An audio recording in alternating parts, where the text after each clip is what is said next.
Welcome. In front of me is an Infinix Hot 50 Pro Plus, and today I will show you several tweaks and tricks you can do on this device.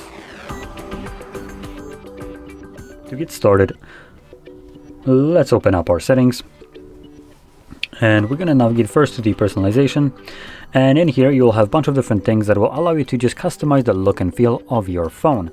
Now there's one thing that some more people might be interested than, for instance, I am, which would be themes, and this basically allows you to have entire presets of different things like wallpapers, icons, and so on.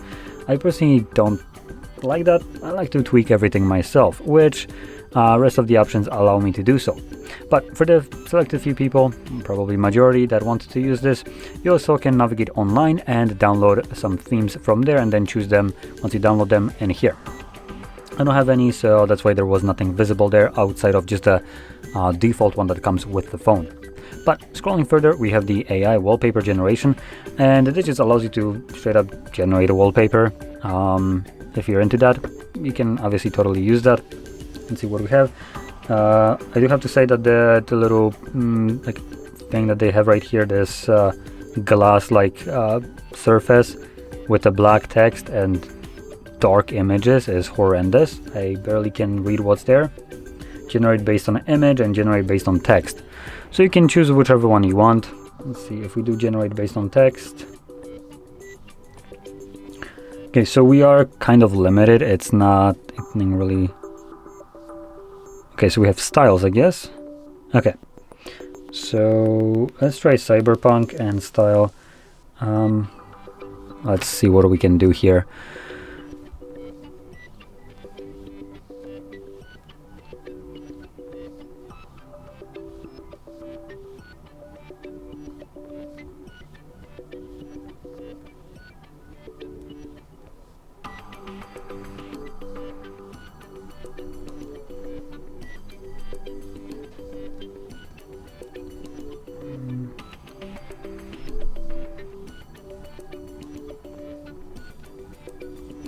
Let's see if this is good enough. So minimalistic circular shape with two-tone shading.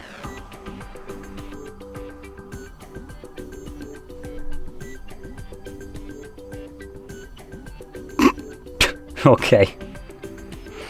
Well, I guess that didn't work at all because it's taking, looks like it's taking the style as basically the preset. So cyberpunk, it doesn't mean like the colors and stuff like that, it just means everything.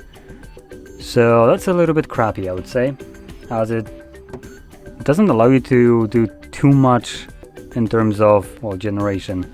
Now you could possibly be able to do this better. Oh, never mind. So okay, yep, so there is very limited range of what it can generate in this case, as it's not really presets, but styles are basically presets. So whatever you write kind of has very little effect in this case, as the preset defines a lot of the featuristics of the generated image. So idea cool, hopefully in the future it gets improved, to be completely honest, because this is a bit more disappointing. Now, moving on, we have live wallpapers, nothing really special right here. Then we have static wallpapers, online, a gallery, and then we have actual customization. So we have always on display. So you can choose customize kind of clocks, styles there, and so on your always on display. Now, obviously, you do need to have always on display turned on for this to even apply. And going back, we have a lock screen. So it allows you to edit the lock screen and how it looks like, what's visible there. Desktop settings, I'm pretty sure that more refers to home screen rather than desktop. And yeah, we have the icon grid, not desktop grid, please. So yeah, we have icon grid right here, and we have the typical 4x6 columns and folders and whatever. So you can customize how many icons are visible on your screen. And then we have customization for colors that includes these kind of colors right here, and also in the settings. and throughout basically the entire system. Now you have a couple options. You have the different colors right here, or you have static wallpaper colors, which picks colors based on the wallpaper that you're using right now. So this one will be probably most fitted to your device and the wallpaper that you have right now. So I'm gonna choose something like this. And you can see that the wallpaper here isn't, sorry for the shake. You can see that the wallpaper right here isn't necessarily like super great, not very many colors there. So it is making the colors a little bit more toned down here to match the vibe of the wallpaper. Now, if we go back here, we can also create our own themes, fonts, and some other customization as well. Now, let's move over to the next thing, which will be the display and the brightness. Now here we have dark and a light mode, and you can choose whichever one you want, but a nicer option here is the schedule.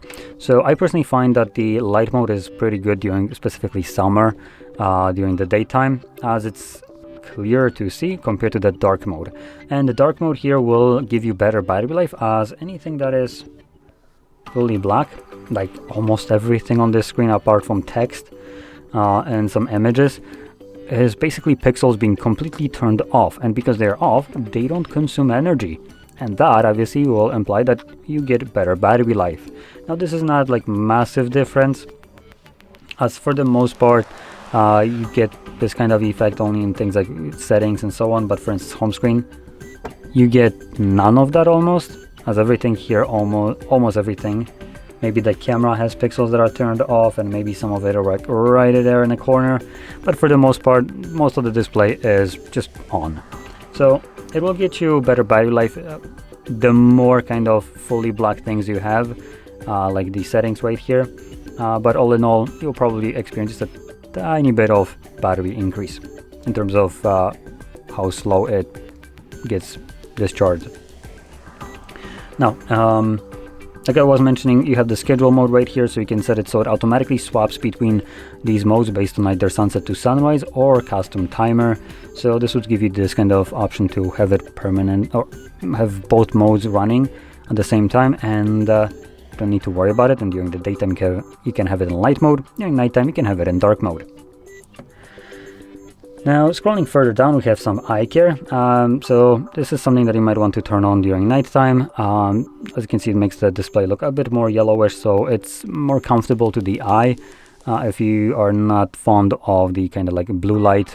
And it makes, it's a harsh light, so it might affect how awake you are, and especially if you're using your phone in bed, you might be interested in toggling that on. Now we have color style. This defines how vibrant the display is, or saturated. So we have the original colors and bright colors, and we have here like a palette almost, and when you switch between them you can see just a little bit of a subtle difference. It's primarily, by the looks of it, kind of the yellow colors that are different, and the red ones is just kind of becoming more bright, I would say. So red one seems brighter, yellow seems a little bit more saturated, and I genuinely cannot tell the difference between a blue and green. Now you also have the color temperature, so you can have it cooler or warmer depending on how you like it. And if we go back and scroll further down, we have screen refresh rate, which is another nice thing. And we have two modes. We have the 120, 60, and auto switch. So for the most part, I would recommend for most people to probably use the auto switch or auto select, however you want to classify this. But for the selected few people that don't really see much of a difference between 120 and 60, you might get better battery life by using the 60. The way this works is auto switch basically selects the best refresh rate for your screen at a given moment, and if the image or if the screen has nothing happening on it, no moving components, then it automatically lowers down the refresh rate from 120 to lower one to preserve battery life. As if you have an image like this right here, nothing is happening on the screen. I could take an image and display that, and that could be showing 1 frame per second or 1 frame per minute, and you wouldn't be even able to tell the difference as long as I don't start doing this.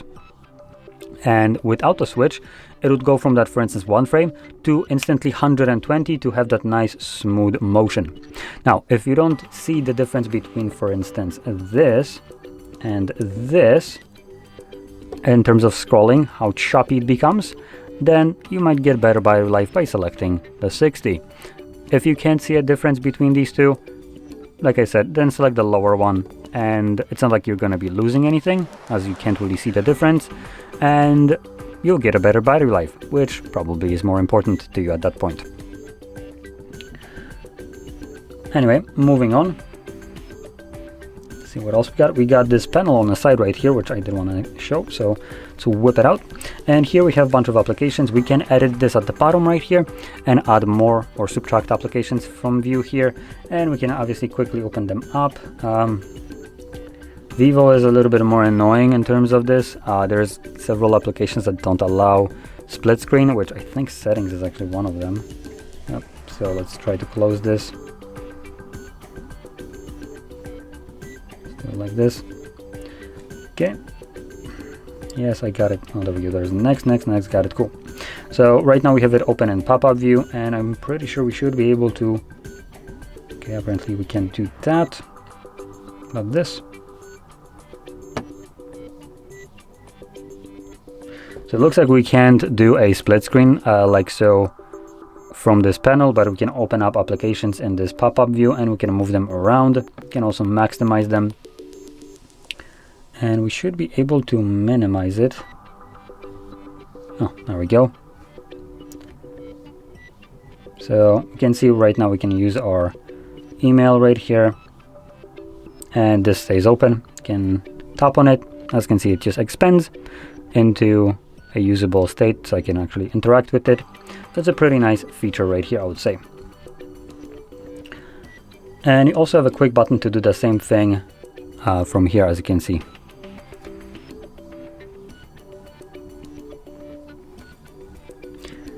Now going back in here, we have also notifications and status bar. There's one thing that I'm looking in here, which is status bar. And luckily we do have the options for it in here. So this section allows you to hide toggles from your status bar. There are some toggles that I'm pretty sure, just like everyone, you'll be using and having them permanently on, because it's just too much hassle for you to turn something on and off constantly. For me, that is things like Bluetooth and NFC. These are on my device always on, and there is no reason for them to be showing up in my status bar, so I can just get rid of them so they don't show up in here. They're only cluttering my status bar, and I like my device to be very clean. So if I pull down, you can see that we still have, if I can find NFC,